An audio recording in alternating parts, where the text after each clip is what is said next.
Maurice like, he over there bobbing his head. I see you, Reese. I see you. I was like, he said, they got a theme song. Right? Maurice, we like the Jeffersons. We moving on up, Reese. I love it. All right. Hey, everybody. It's us again. It's Wednesday, and it's Water Cooler Wednesday.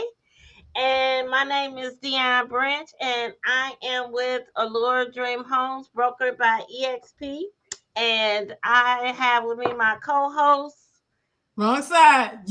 You almost got it. If we was normally the way we would be, then I would have been right. But right.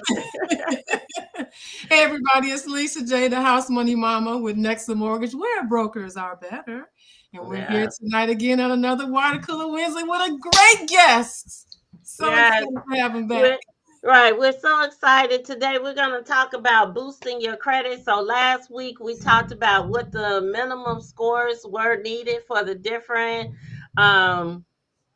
financing products like FHA, USDA, VA, conventional. Yep, all those and what you need, where your score needed to be. And so this week we're going to talk to Maurice Holmes from Credit Restore Station.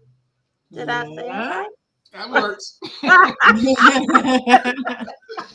works. All right. Well, Maurice is here with us, and he's going to share with us information about how to increase your credit score.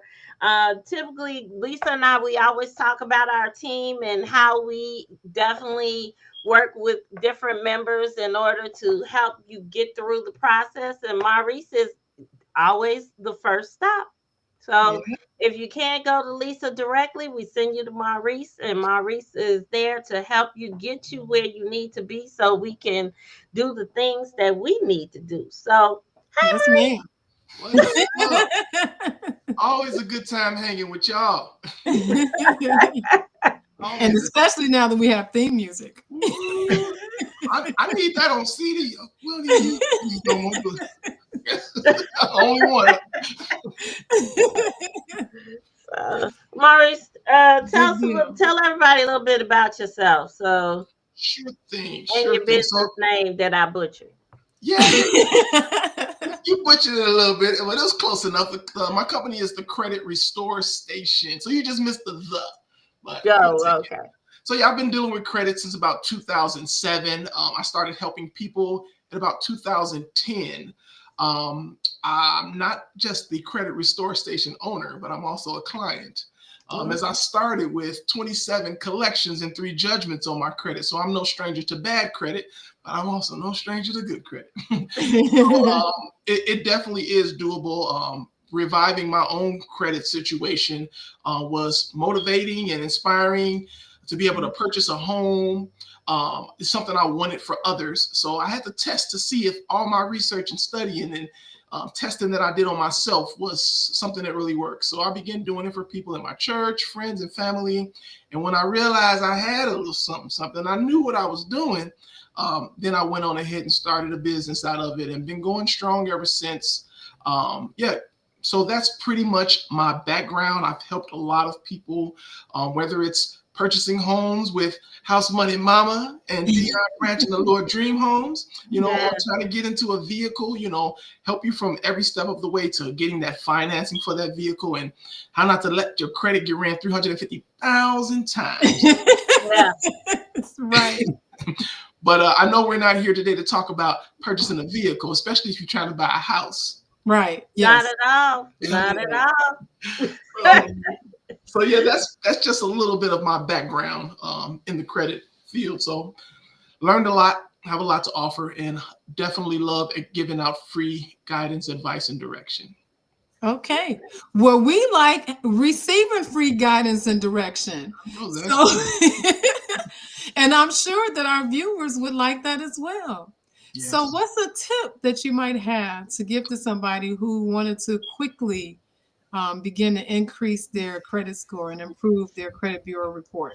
Absolutely. So before we can even talk about boosting your score, whether fast or slow. If you really want to see a significant boost, you can't Stevie Wonder those negative accounts. You can't Yeah. ignore. You got to know what's on your credit, and you're going to have to address those negative factors. So when I look at a credit report, the first thing I like to look at is the credit card balances. Okay. Important to note that credit card balances, which is considered revolving credit, it's called revolving credit because the payment, it goes up and down based off your balance. So the higher your balance, the higher that payment is. So that's why it's considered revolving. Where an installment payment, like a car note or a mortgage, your payment is the same every month for the terms that you signed up for. So that revolving revolves so much, it affects 30% of your credit score, which is the usage. That's a big chunk. It may not sound like much, but it's a huge chunk in the credit world and credit scoring world. Then the first big factor, that's second. The first big factor is that payment history, which is 35% of your credit score. So I always tell people more than half the battle to having good credit and maintaining a good credit score is not being late and keeping those credit card balances down. So after I've looked at the usage, I go to check those collections and those charge-offs, because those are usually the things that are going to weigh against your score and keep your score from popping up. You get those collections removed, which are the easiest to remove, and get those charge off, the ones that are able to be removed, and the other ones settled. We definitely assist with negotiating aggressive settlements as well. Once those factors are resolved, then we can talk about boosting your score. And in some people's situation, you can remove all the negative accounts, nothing negative on there, and their score is nowhere. And that's usually because they have no revolving credit. You have to have some form of revolving credit on your score if you want to really see it go high. We've gotten people at 640, 650 with no credit cards because they've had some good credit history on some installment accounts, things like that. But they have room to even go to the 700s with just adding a revolving account. So boosting your score, some things you can do yourself is, first off, is make sure those negative accounts are addressed. That's going to be the first thing. The next step I would advise is looking at those credit card balances.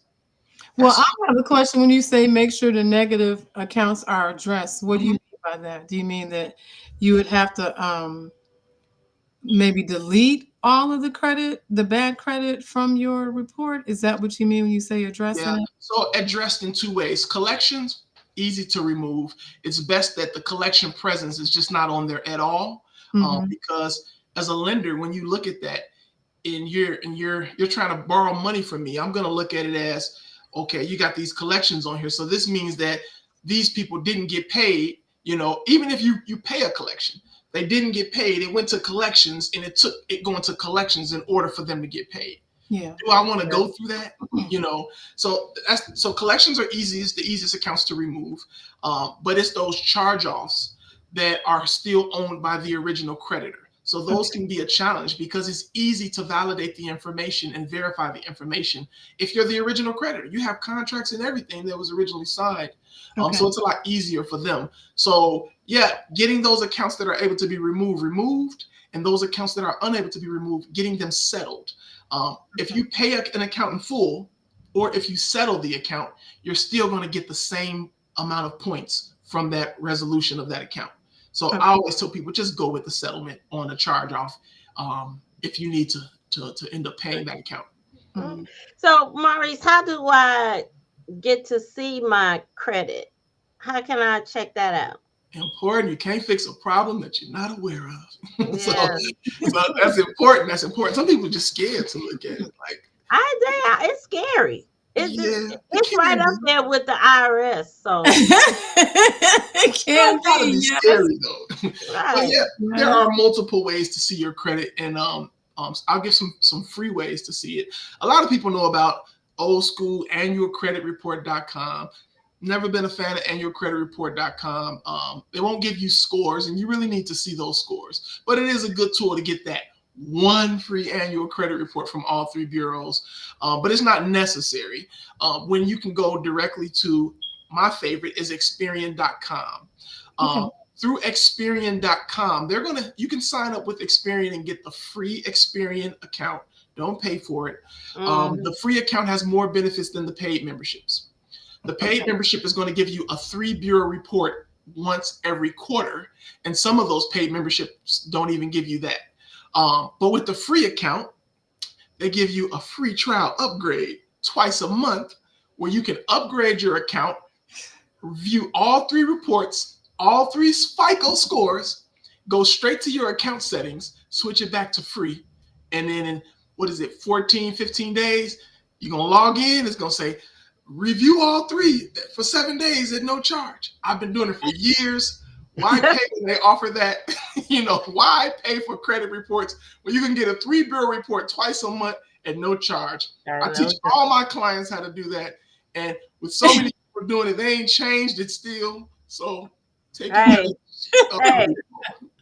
So they don't fix something that's broke. What? Right. don't fix it. Please It don't. must Right. be working for them somehow. Hey, Yeah, we don't yeah. care. We good for it.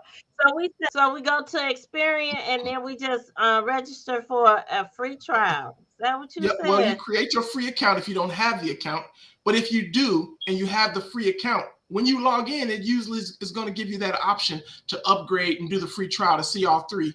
And it's going to say $0. As long as it says 0, go ahead and do it.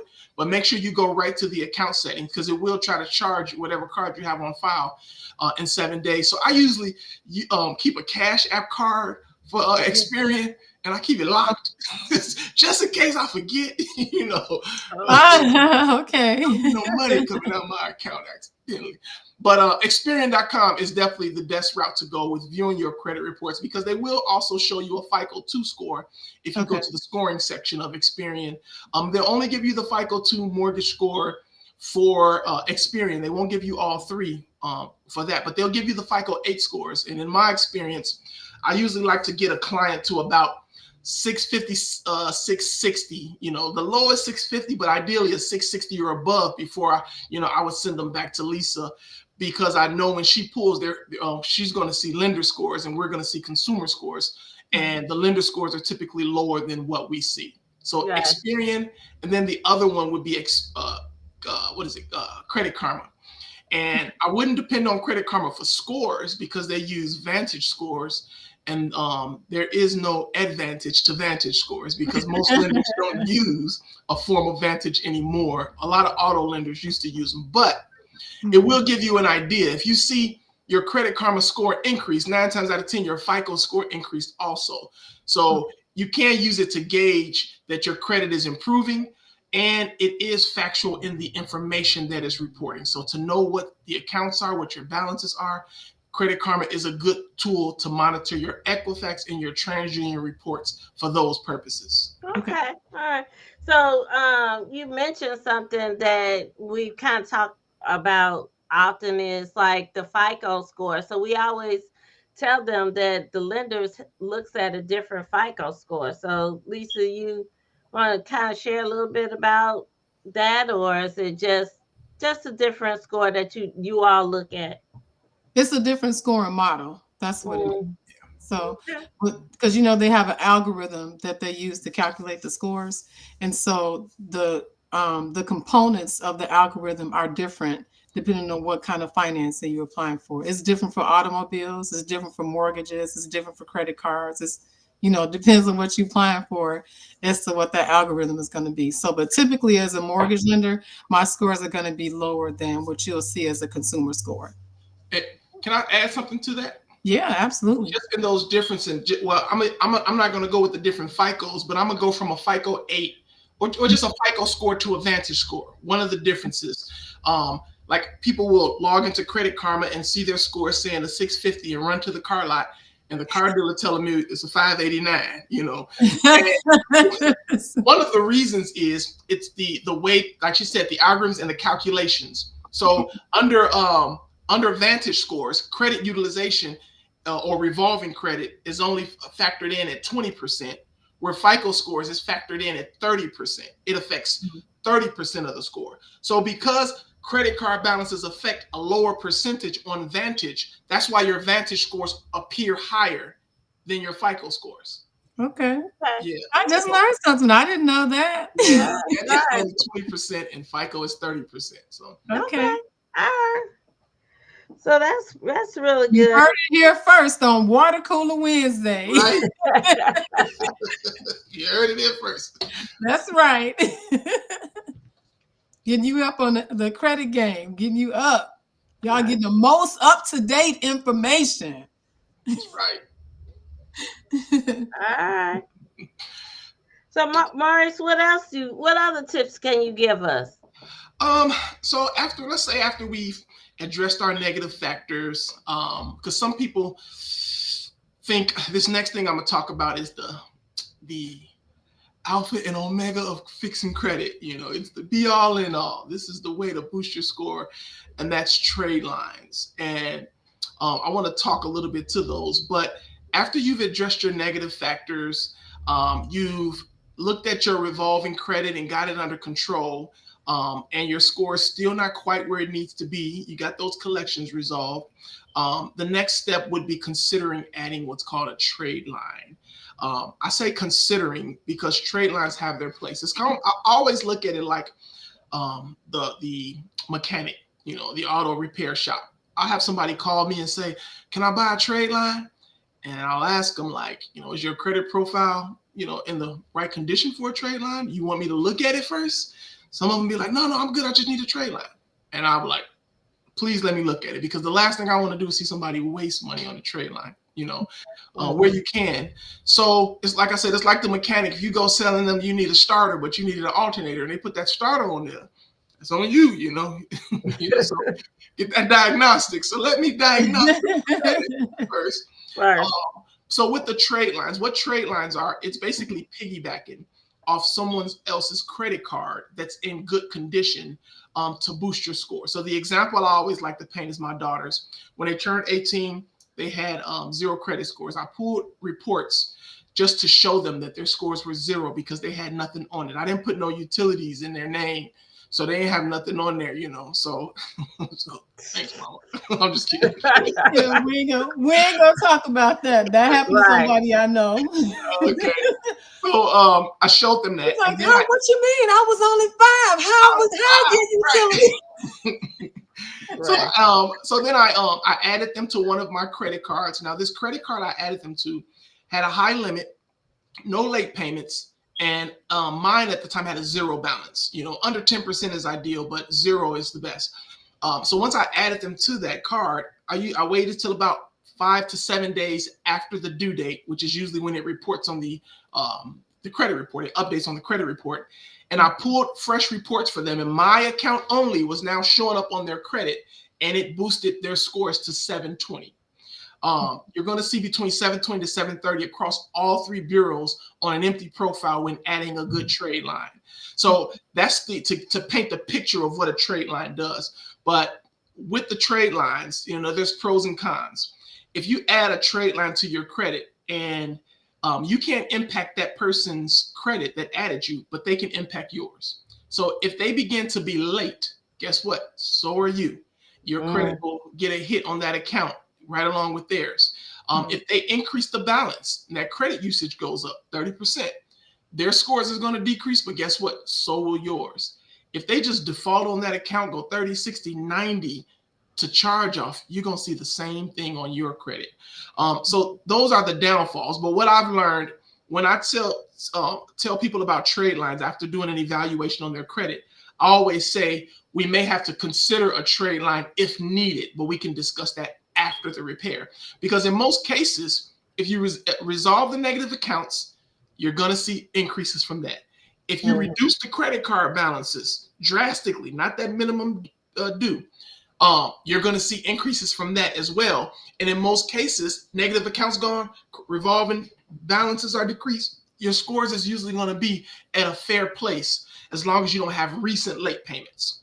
Okay. So can you get off of somebody's trade line after you've been added on?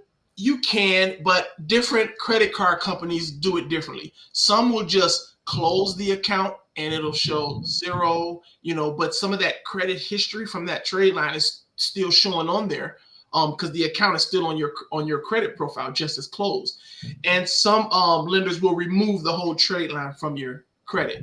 So if you see somebody going downhill on there, the credit, it's best to get removed right away. If that balance is starting to increase, you want to get off because it's not going to be benefiting you the way it could be. So if you're going to get at it, you need to stress to them, look, if you get in a bind and you got to start using this card, let me know because I would prefer you to remove me. But you shouldn't want to just be hanging on to someone's trade line. I teach my clients, if we're going to purchase a trade line, you need to have a plan of action for when it lands. And ideally, that's applying for your own credit card because the likelihood of approval is going to be higher with this trade line being factored into your credit profile, enhancing and making your profile look better. And then once your primary account lands, you can get removed. You'll see a slight drop as long as you didn't max that card out as soon as you got it. But you still would have gained more than you would lose. So I was wondering about something because my understanding is when it comes to paying your card down to zero, if you leave it with a zero balance, you're not reporting activity on the account. That actually will end up being negative for you because once you've done that for 6 months, then the credit bureau can basically like not, it's almost like they're ignoring, or the creditor can close the account. If they don't see any activity, then Well, in my experience, 21 credit cards over the course of personal and business, 3 businesses. So I got credit cards for all 3 plus personal. Just about all my credit cards but 2 have zero balances. I think it was Capital One Walmart who sent me a letter and said, we're going to close this card because you haven't used it in 40 months. 40 months. But guess what? Out of 40 months of not using it, they reported every month the on-time payment as if I was using it. So what I do now, at that time, I used the card, paid it back off, put it back in the drawer, and they're still reporting monthly for that account. So that's not nothing that I've actively seen, but I do know there are certain lenders like Community Bank, Synchrony Bank. They'll do a basically a soft view of your credit, periodically throughout the year. And if they see you're not using it, or if you're using too much and then you're paying the minimum due for months, they will decrease your limit to protect themselves. So a lot of them will do that. But a lot of your major ones won't. They'll leave your limit at what it is, and you just need to show some activity. Even if you did it once every 6 months, that's fine. But I've went as long as 40 months, and they just threatened to close it, and I used it. But most of my cards stay at zero, and I check my credit, religiously, and they report faithfully on-time payment. So I'm building history. So anybody that's building credit that comes to me, I always tell them to pay these cards to zero and let them sit until you reach your goal of home ownership. Yeah, it'll be okay. So I'd heard that like when you're paying off a credit card, to not pay it all the way down to zero, just to maybe leave $10 or something on there because it might reflect negatively like it's closed. No, I've never experienced that either. And that's advice I always give to my clients is to pay that card to zero and let it sit. I know there's a lot of misinformation, especially with the heightened use of social media and social media sites. It's a lot of misinformation. But I know from my experience, paying those cards to zero is it doesn't negatively impact you. If anything, you're going to gain those points back, and allowing that card to sit at zero, it's going to report. And then just use it here and there. But I just feel like, especially for like people of color, we've been misinformed. It's like fear is pushed upon us with the use of bankruptcies. Bankruptcies have their place. Other nationalities use them faithfully to bail themselves out instead of being stressed out and sinking, and let me just start fresh. And then same thing with credit cards. I feel like we're taught to get that credit card, use it, and then start paying the minimum due. They say people of color are the biggest consumers, and I feel like these credit card companies make a lot of money off of us because so many of us pay just the minimum due, where you're paying $100 minimum due, probably 20 of that's going towards your your principal balance, and the rest is going towards that high 29% interest rate that comes with these credit cards. Right. You know, Okay. so just misinformation and just trying to. So go ahead, pay your credit cards off, Please, and put them in some ice in the freezer. please, Well, In the not bag. quite. No, wait, because he did say you got use them every so often because you They can't just just gotta throw it out. So you right. throw it out there. these is my envelopes with each of my credit cards and their limit. Right. For different businesses and personal. They in this drawer. Right. Keep a You couple don't in my carry 'em wallet. around with you. It's easy Lock to 'em use them, up. but it ain't easy to pay them off. Right. Lock them up, lock them down, whichever way you can, and let it and let it do its thing and show favorably in your account. So Yes. credit cards are not to be used. Like, I think that's the thing. People get them and they're like, "Yeah, I got a credit card. I got to use it, Yep, and I that's got it. $300 on the credit, Gotta use it. and I've got to use Right. all $299." Leave $1. You gotta leave $1. I want to leave $1. I'm gonna leave $1. I didn't max it out. Right, I did max it. So, Yeah, but so those balances do have their place though. Well, using them, like for a person that wants to increase their credit limits, you have to show some usage for that. Because if you got a $1,000 limit and you're looking to get it increased to 10,000 and you're requesting that, they're gonna look at it and say you only use $20 a month. You know, like you're not even using near the 1,000. So, but if you're trying to get a home and repair your situation, put that boy at 0 and put it in the drawer, in the ice in the freezer. With Deion said. right. All Right. right. Well, Great advice. right. As always, Maurice comes in and throw us a few nuggets that we need to know. You know, there's a lot of false information. You know, they talk about that fake news. We get affected by the fake news too, right? So make sure that you're doing everything that you need to do and to work on your credit so that we're not experiencing, we don't become victims of, right? And being able to say, okay, now I've got my credit score where it is. Because I know people call me up and I talk to them and I ask them, I say, hey, you know, how's your credit? That's the first thing I ask, you know, as one of the first things I ask, right? Before I send you off to somebody. Right. And the people who have good credit, they proud. Oh, Oh, I yeah. got good credit, right? Got great credit. I'm like, Right. and you know from their voice that they got great credit. And so I want to talk to you. I want to talk to those people. I want you to be that person that calls me up Yes. with your chest poked out and say, I got great credit. But don't worry. If you don't, I'm sending you to Maurice. Let me Then you talk to him, do right? that diagnostics, free diagnostics. Right. Maurice, you want to tell them a little bit about what you do and how you do it before we jump off this line real quick? Yeah. So I do offer free credit evaluations where I look over your credit to see exactly what's impacting your credit. Sometimes there's simple things that the client can do themselves that they either may or may not be aware of. I don't charge for advice, guidance, or direction. I only charge if I'm hired on to do actual work myself for your credit.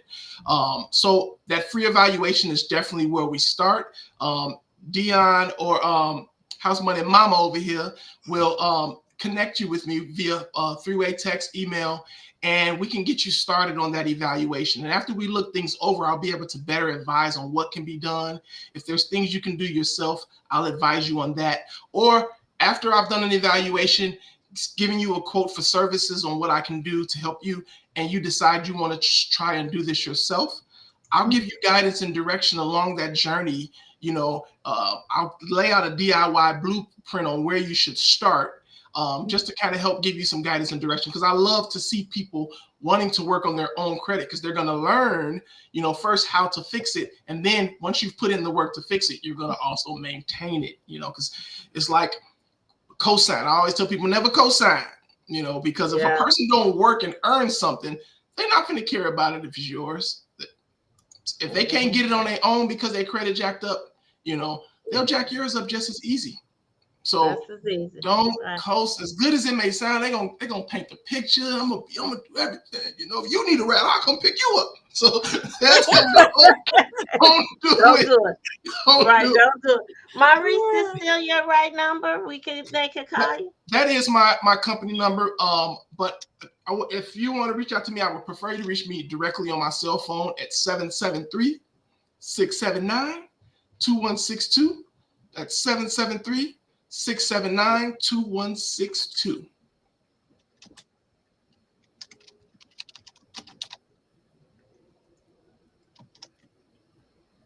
There we go. All right. Yeah. So, all right. So you got Maurice's number. This is his direct number, and you can always, if you talk to Maurice, let him know that you heard it first from Water Cooler Wednesday, right? So let him know, and then Maurice, if you don't need Maurice and you holding your chest out high, like I got good, my credit is okay, and I just ready to go. Let's go. We're good. Right, we're good for you too. So contact Lisa at the following number.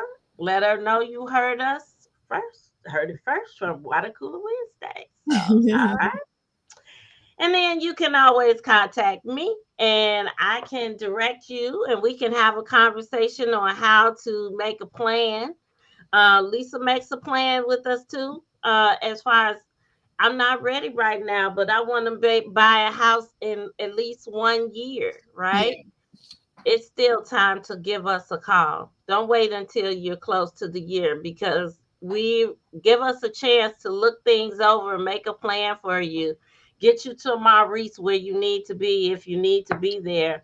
Maybe we just want to boost your score up a little bit so that you can qualify for some of the different programs that are out here.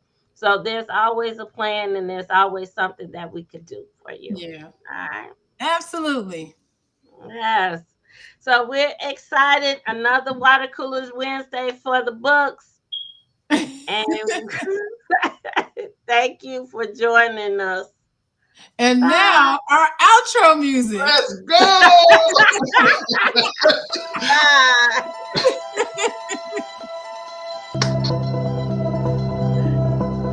All right now.